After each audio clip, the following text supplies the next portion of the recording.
هموطنان عزیز، همه شما را به مناسبت ماه شریف رمضان که فردا فرا می رسد صمیمانه تبریک گفته به هر خاندان کشور فیض و برکت، روزگار آباد و آسوده و صلح و آرامی آرزو می نمایم.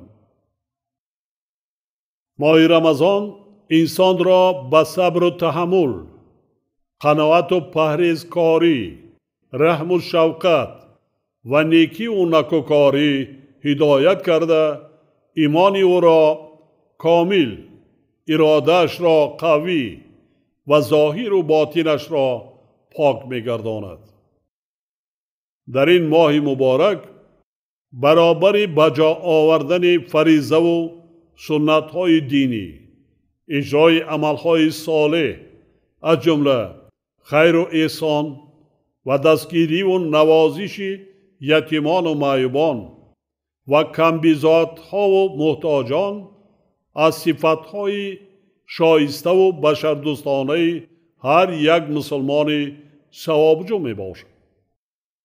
باور دارم که نه تنها صاحبکاران و تاجران بلکه هر یک انسان خیرخواه و همت بلند در این ماه شریف اقدام و اعمال نیک و پسندیده خود را گسترش می بخشد و با سخاوت و جوانمردی نمونه عبرت نشان داده صاحب ثواب زیاد می گردد.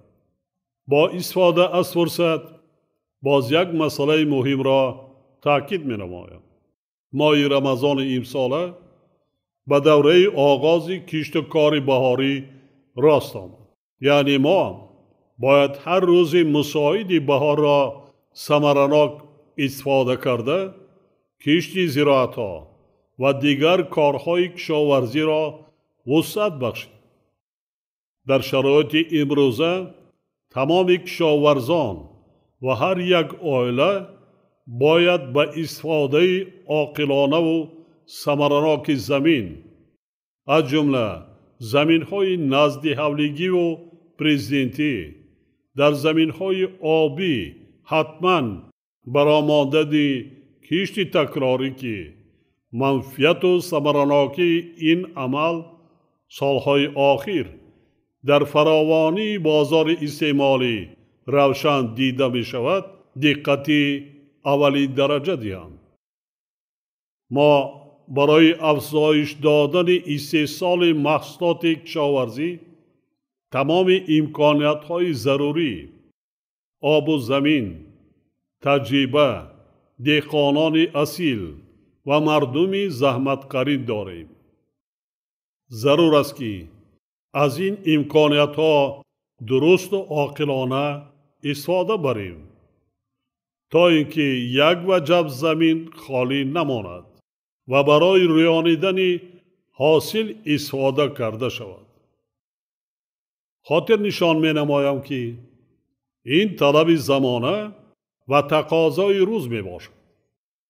ما باید هر روز بهار را غنیمت دانسته کشت زراعت ها را سری وقت انجام دهیم، برای حاصل فراوان زمینه گذاریم و مسئله ذخیره 2 ساله مواد غذایی را در هر یک عائله که مردم منفعت آن را سالهای آخر بخصوص در 2 سال وزنین پهشوی بیماری سرایت کرونا ویروس دیدند فراموش نکنیم.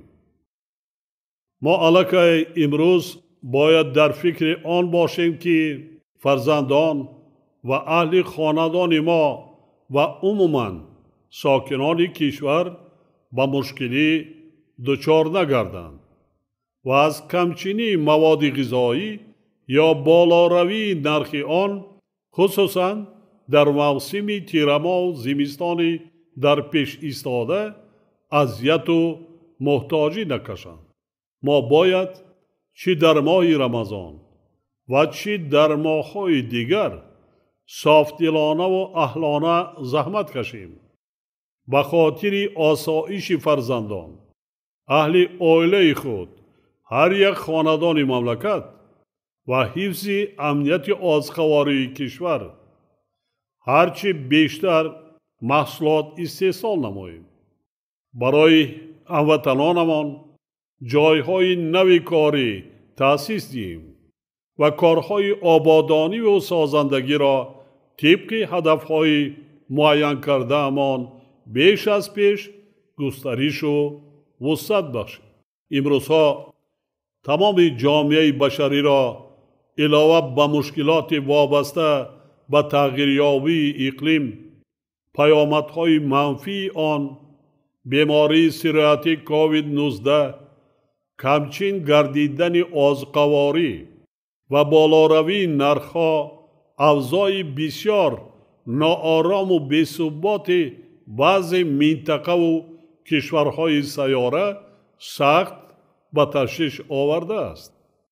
حالت بمیان آمده به وضعیت اقتصادی و اجتماعی قریب همه دولت‌های جهان از جمله تاجیکستان ما تأثیر جدی رسانیده ایستاده است. طبق تحلیل‌ها انسانیت امروزها در دوره حساسترین و دشوارترین تاریخی بیش از 100 ساله خود قرار دارد.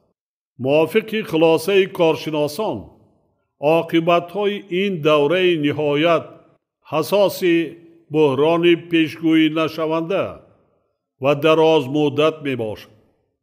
خصوصاً سال جاری برای اهل بشر از هر جهت و پیش از همه از لحاظ تأمینات با آزقواری سال وزنی‌ترین و دشوارترین می گردد.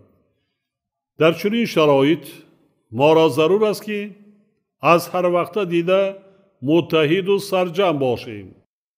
در لحظه های دشوار همدیگر را دستگیری کنیم، با تعلقه و واهمه نافتیم، صرفه و سرشته کار و هوشیار و احتیاطکار باشیم.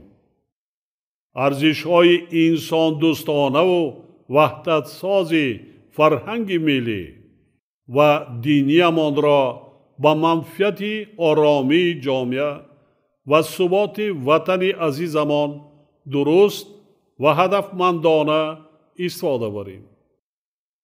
در زمانی که وضعیت سیاسی و نظامی و اقتصادی و اجتماعی جهان نهایت متشنج و بحرانی و مرکب و خطرزا گردیده، مسئله استقلال و آزادی کشورهای علیحده و ساخت دولتداری آنها را تحت سوال جدی قرار داده است.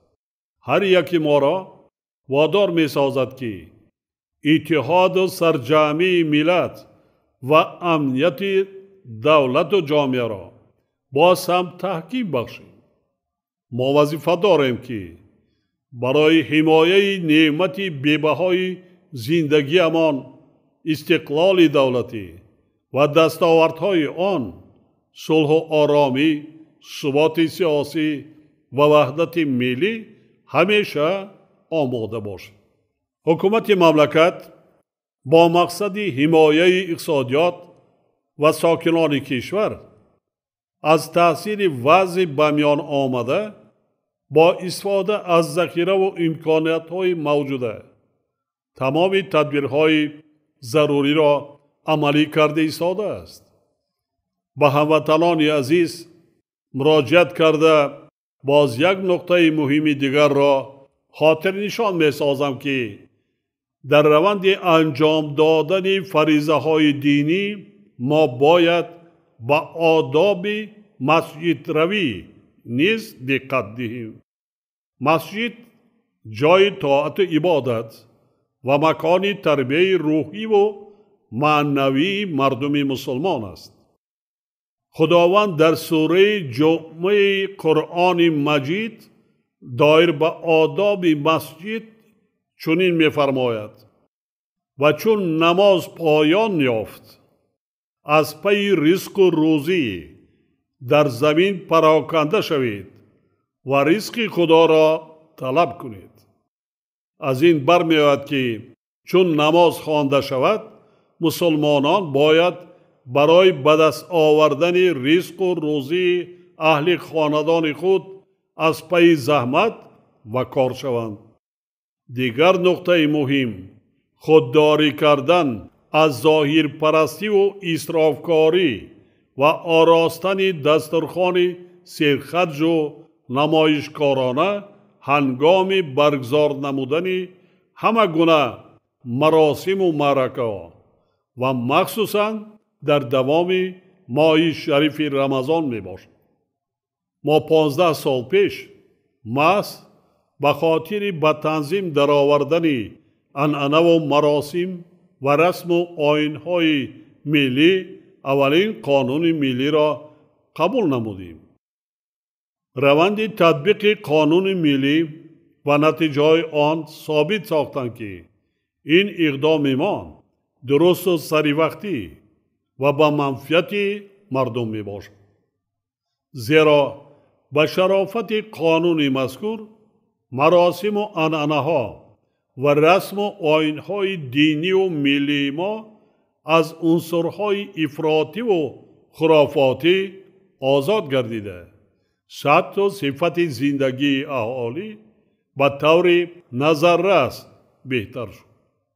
هموطنان عزیز ما باید موافق اوضاع عمومی طور مرکب و مشکل شده ساده زمانه عمل کرده هرگز به ظاهر پرستی و اسرافکاری علاخصوص به اسراف نان راه ندهند.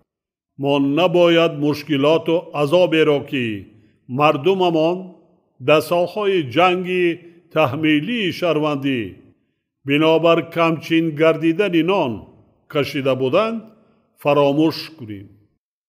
در رابطه با این بار دیگر تاکید می سازم که هر یک عائله در فکر تأمینات خاندان خود هرچی بیشتر استحصال کردن محصولات و برای 2 سال ذخیره نمودن مواد ضروری غذایی باشد. باور دارم که ماه شریف رمضان برای مردم سربلند و زحمتکاران کشور صاحب اختیارمان ایام تکمیل اخلاق و فضیلت‌های نیک انسانی، دوره فعالیت سازنده به خاطر پیشرفت دولت، آبادی وطن، آسایش هر یک خاندان، تحکیم باز هم بیشتری صلح و آرامی، ثبات سیاسی و وحدت ملی در سرزمین باستانی تاجیکان می گردد. بار دیگر فرارسیدن ماه شریف رمضان را به کل مردم شریف تاجیکستان تبریک گفته به هر یک خاندان کشور تندرستی، رزق و روزی فراوان و ایمان کامل آرزو می نمایم. فرارسی ماه شریف رمضان مبارک باشد هموطنان عزیز.